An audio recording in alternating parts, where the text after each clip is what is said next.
Labadiena, aš esu Aurimas Girčys ir mes šiandien su jumis kalbėsime apie Hootsuite, vieną iš įdomiausių renginių, kuriuos, aš manau, reikėtų žinoti visiems žmonėms, kurie dirba su Facebook'u, Twitter'u, LinkedIn'u ar kitais socialiniais tinklais.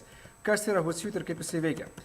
Viskas yra labai paprasta. Jeigu jūs turite daugiau negu vieną paskyrą, vadinkime tai taip, tokiu atveju Hootsuite yra skirtas jums.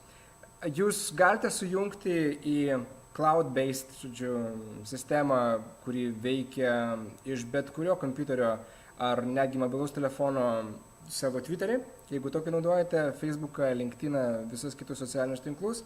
Ir tai veikia kaip naujienų agregatorius.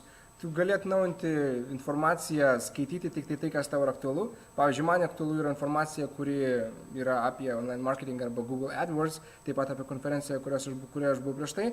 Ir kuo dar yra nuostabus šitas renginys, tai tu gali, naudodamas jį, teikti informaciją, pavyzdžiui, skelbti informaciją, tačiau skelbti informaciją ne šią pačią akimirką, tačiau tada, kada tu iš tikrųjų nori, kad tavo vartotojas ją perskaitytų. Pavyzdžiui, rašai, aš naudojasi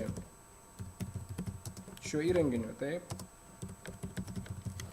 Ir paskelbi Hootsuite per Twitterį, Facebooką, tuos puslapius, kuriuos tu valdai.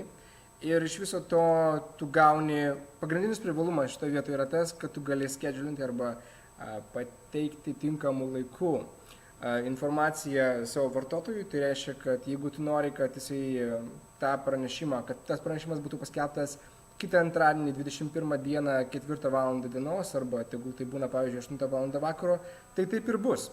Žodžiu, naudokite, mokykitės ir dalinkitės. Viskas labai paprasta.